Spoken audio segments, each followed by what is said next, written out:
నమస్కారం. ఈరోజు మనం మాట్లాడుకోబోయే విషయం ఒక సాధారణ కథ కాదు. ఇది రామాయణం అనే మహావృక్షాన్ని సమూలంగా కదిలించిన ఒక అదృశ్య వేరు గురించిన కథ. రామాయణం అనగానే మనకు రాముడు, సీత, రావణాసురుడు, హనుమంతుడు గుర్తుకొస్తారు. కాని లంకా దహనానికి, రావణ సంహారానికి, అసలు రామాయణ మహాయుద్ధానికే పునాది వేసిన ఒకే ఒక్క వ్యక్తి ఎవరైనా ఉన్నారంటే ఆమె శూర్పణఖ. చరిత్ర ఎప్పుడూ గెలిచినవాళ్ల గురించే చెబుతుంది. కాని ఓడిపోయిన వాళ్ల కథలో, అందులోనూ ఒక స్త్రీ కన్నీటి వెనుక ఉన్న రహస్యాలు చాలా భయంకరంగా, ఆశ్చర్యకరంగా ఉంటాయి. శూర్పణఖ అనగానే వికృతమైన రూపం ఉన్న ఒక రాక్షసి అని మాత్రమే మనకు తెలుసు. కాని ఆమె అందమైనదా? తన భర్తను సొంత అన్న రావణాసురుడే ఎందుకు చంపాడు? ముఖం కనిపించకుండా ఆమె ఎందుకు తిరిగేది? రామాయణం పూర్తయ్యాక ఎడారిలో ఆమె శివలింగాన్ని ఎందుకు ప్రతిష్ఠించింది? చరిత్రలో విలన్ అనగానే రావణాసురుడు గుర్తొస్తాడు. కాని ఆ రావణుణ్ణే రెచ్చగొట్టి యుద్ధరంగానికి దించిన అసలు సూత్రధారి గురించి నీకు తెలుసా? ఈ వీడియోలో ఎవరికీ తెలియని, ఎక్కడా వినని శూర్పణఖ అసలు కథను తెలుసుకుందాం. శూర్పణఖ అసలు పేరు మీనాక్షి. అంటే చేపల వంటి అందమైన కళ్ళు ఉన్నది అని అర్థం. ఆమె బ్రహ్మదేవుని మనవడైన విశ్రవసుడు అనే గొప్ప మునికి కైకసీ అనే రాక్షస స్త్రీకి పుట్టిన కూతురు. రావణాసురుడు, కుంభకర్ణుడు, విభీషణుడు ఆమెకు సొంత అన్నలు. రాక్షస జాతి అని ఎందుకంటారు? చాలామంది రాక్షసులు అనగానే కోరలు, కొమ్ములు ఉండి వికృతంగా ఉంటారనే అనుకుంటారు. కాని అది నిజం కాదు. రక్ష అంటే రక్షించేవాళ్లు అని అర్థం. ప్రాచీన కాలంలో అడవులను, ప్రకృతిని రక్షించే ఒక బలమైన తెగను రాక్షసులు అనేవారు. వారిలో అపారమైన మాయాశక్తులు, యుద్ధ నైపుణ్యాలు ఉండేవి. శూర్పణఖ తండ్రివైపు నుండి బ్రాహ్మణురాలు, తల్లివైపు నుండి రాక్షస వంశానికి చెందినది. ఆమె పుట్టుకతో రాక్షసి కాదు. కాని కాలక్రమంలో తన అన్నల ఆధిపత్యం వల్ల, వారు చేసే క్రూరమైన పనుల వల్ల ఆ వంశం మొత్తానికి రాక్షసులు అనే ముద్ర పడిపోయింది. శూర్పణఖ చేటల వంటి గోళ్లు ఉన్నది అనేది ఆమెకు తరువాత వచ్చిన పేరు మాత్రమే. ఇక్కడొక అద్భుతమైన, ఆశ్చర్యకరమైన నిజం దాగి ఉంది. శూర్పణఖకు మాయారూపాలు ధరించే శక్తి ఉంది. ఆమె నిజానికి అత్యంత అందమైన స్త్రీ. కాని ఆమె తన ముఖాన్ని ఎప్పుడూ ఒక ముసుగుతో లేదా బట్టతో కప్పుకుని ఉండేదని కొన్ని జానపద కథలు చెబుతున్నాయి. దీనికి ప్రధాన కారణం ఆమె జీవితంలో జరిగిన ఒక ఘోరమైన విషాదం. ఆమె తన ముఖాన్ని కప్పుకోవడానికి కారణం వికృత రూపం కాదు, తన మనస్సులోని తీరని శోకం మరియు పగ. ఒకప్పుడు నవ్వుతూ ఉండే మీనాక్షి తన భర్త మరణం తర్వాత నవ్వడం మానేసింది. ప్రపంచం మీదున్న కోపంతో, వైధవ్యమిచ్చిన బాధతో ఆమె తన ముఖాన్ని దాచుకుంది. తన శత్రువుల మీద దాడి చేసేటప్పుడు మాత్రమే చేటల వంటి గోళ్లతో శూర్పణఖ భయంకరమైన రూపాన్ని ప్రదర్శించేది. మిగతా సమయంలో ప్రపంచానికి తన ముఖం చూపించడం ఇష్టంలేక ఒంటరిగా అడవుల్లో ముసుగు వేసుకొని తిరిగేది. ఇది శూర్పణఖ జీవితాన్ని, రామాయణాన్ని మలుపు తిప్పిన అత్యంత కీలకమైన ఘట్టం. శూర్పణఖ కన్నీళ్లే రావణుడి పతనానికి కారణమని మీకు తెలుసా? శూర్పణఖ విద్యుజ్జిహ్వుడు అనే రాక్షస రాజకుమారుణ్ణి ప్రాణానికి ప్రాణంగా ప్రేమించి పెళ్లి చేసుకుంది. కాని రావణాసురుడికి కాలకేయులతో శత్రుత్వం ఉండేది. రావణాసురుడు ముల్లోకాలను జయించడానికి దిగ్విజయ యాత్ర ప్రారంభించాడు. ఈ యాత్రలో భాగంగా పాతాళలోకంపై దండెత్తినప్పుడు కాలకేయులతో భీకరమైన యుద్ధం జరిగింది. ఆ చీకటి యుద్ధంలో ఎదురుగా ఉన్నది తన చెల్లెలి భర్త అని కూడా చూడకుండా, కొన్ని కథల ప్రకారం కావాలనే రావణాసురుడు విద్యుజ్జిహుణ్ణి అతిదారుణంగా సంహరించాడు. యుద్ధభూమిలో తన భర్త శవాన్ని చూసి శూర్పణఖ గుండె ముక్కలైంది. సొంత అన్నే తన మాంగళ్యాన్ని దూరం చేశాడన్న కోపంతో రగిలిపోయింది. ఏ స్త్రీ కోసమైతే నా భర్తను చంపావో అదే స్త్రీ కారణంగా నీ వంశం నాశనమవుతుంది అని రావణుణ్ణి శపించింది. ఆ శాపమే సీతాపహరణానికి, రావణ సంహారానికి పునాది వేసింది. భర్తను కోల్పోయిన శూర్పణఖ నిరంతరం రావణుడిని ద్వేషిస్తూ, ఏడుస్తూ ఉండేది.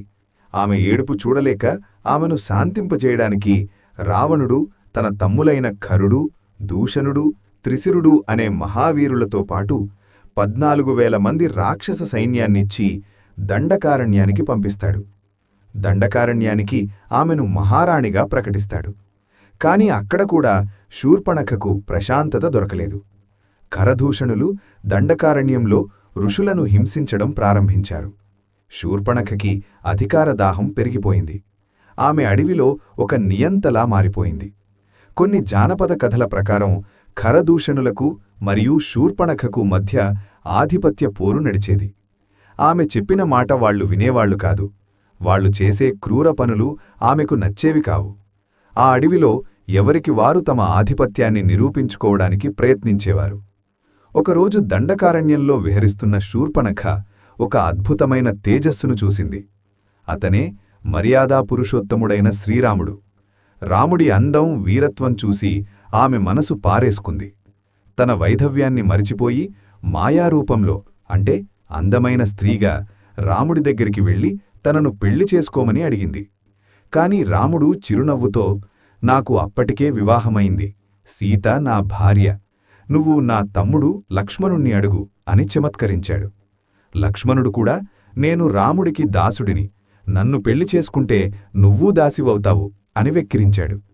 వీరిద్దరి మధ్య బంతిలా మారిన శూర్పణఖకు అవమానభారం పెరిగిపోయింది. సీతవల్లే తనను రాముడు తిరస్కరించాడని కోపంతో కాలిపోతూ సీతమీదకు దాడికి దిగింది. అప్పుడు లక్ష్మణుడు కోపంతో తన కత్తి దూసి శూర్పణఖ ముక్కు, చెవులు కోసేశాడు. ఒక స్త్రీకి ముక్కు కోయడం కంటే పెద్ద అవమానం మరొకట్లేదు. రక్తపు మడుగులు అవమానంతో రగిలిపోతూ వెళ్లిన శూర్పణఖ తన అన్నలైన ఖరదూషణుల చేత దాడి చేయించింది. రాముడు ఒంటరిగా ఆ 14,000 మంది రాక్షసులను అంతంచేశాడు. ఆ తరువాతే శూర్పణఖ లంకకు వెళ్లి సీత అందం గురించి రావణుడికి చెప్పి రామాయణ మహాయుద్ధానికి బీజం వేసింది.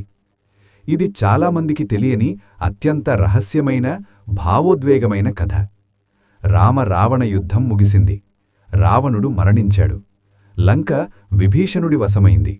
అప్పటివరకు పగతో రగిలిపోయిన శూర్పణఖకు ఒక్కసారిగా జ్ఞానోదయమయింది. తన పగవల్ల స్వంత వంశమే నాశనమైపోయిందని గ్రహించింది. రావణుడు గొప్ప శివభక్తుడు. అన్నను కోల్పోయిన బాధలో తాను చేసిన పాపాలకు ప్రాయశ్చిత్తం చేసుకోవాలని నిర్ణయించుకుంది.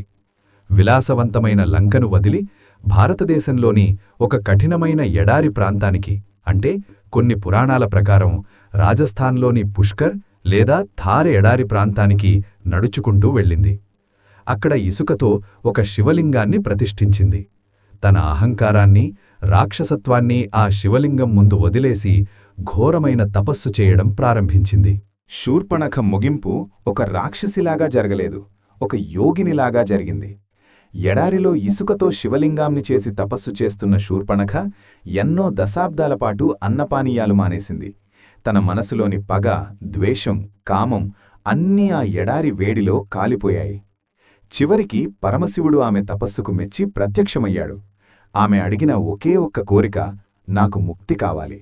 ఈ రాక్షస జన్మ, ఈ కన్నీళ్లు, ఈ పగ నాకిక వద్దు. శివుడి ఆశీస్సులతో ఆమె తన భౌతిక దేహాన్ని విడిచిపెట్టి మోక్షాన్ని పొందింది. ఒకప్పుడు తన భర్త మరణానికి కారణమైన అన్నమీద పగ తీర్చుకోవడానికి రామాయణాన్ని వాడుకున్న శూర్పణఖ చివరికి కర్మసిద్ధాంతాన్ని అర్థం చేసుకుని ప్రశాంతంగా ఈ లోకాన్ని విడిచివెళ్ళింది. చూశారుగా, శూర్పణఖ కేవలం ఒక విలన్ కాదు, ఆమె ఒక బాధితురాలు, పగతో రగిలిపోయిన భార్య, అవమానానికి గురైన స్త్రీ, చివరికి జ్ఞానం పొందిన యోగిని. చరిత్ర ఎప్పుడూ ఒక కోణం నుంచే చూడకూడదు. శూర్పణఖ కన్నీళ్లు లేకపోతే రామాయణమే లేదు. జైన రామాయణంలో ఆమె పేరు చంద్రనఖ. మనం ఆమె గోళ్లు చేటలవలే, అంటే ఆమె గోళ్లు చందమామ, అంటే నెలవంక ఆకారంలో అత్యంత అందంగా తీర్చిదిద్దినట్లు ఉండేవట. ఆమె అందాన్ని చూసి ముల్లోకాలు ఆశ్చర్యపోయేవని అందులో వర్ణించారు. కేవలం కోపం వచ్చినప్పుడు మాత్రమే ఆ గోళ్లు ఆయుధాల్లా మారేవి. మునపటి జన్మలో ఒక అప్సరస. బ్రహ్మవైవర్త పురాణం లాంటి కొన్ని పౌరాణిక గ్రంథాల ప్రకారం శూర్పణఖ గత జన్మలో ఇంద్రుని ఆస్థానంలో ఒక అందమైన అప్సరస. ఆమె పేరు నయనతార లేదా చూడాళ. ఆమె ఒక గొప్ప ఋషి తపస్సును భగ్నం చేయడానికి ప్రయత్నించినప్పుడు ఆ ఋషి కోపించి, నువ్వు భూలోకంలో రాక్షస వంశంలో వికృతమైన కోరికలున్న స్త్రీగా జన్మిస్తావు అని శపిస్తాడు. ఆ శాపం వల్లే ఆమె రావణుడి చెల్లెలిగా పుట్టింది. రాముడి చేతిలో లేదా ఆ అవతార కాలంలో మాత్రమే ఆమెకు మోక్షం దొరుకుతుంది అని ఆ ఋషి చెబుతాడు. అందుకే ఆమె ముగింపు శివభక్తితో మోక్షం వైపు నడిచింది. రావణుడి మరణం వార్త విని ఆమె ఆనందించింది. ఇది రామాయణంలోని అత్యంత డార్క్ సీక్రెట్. ఈ కథ మీకు నచ్చితే ఈ వీడియోను లైక్, కామెంట్స్ చేసి మన ఛానల్ సబ్స్క్రైబ్ చేసుకోండి. జై శ్రీరామ్.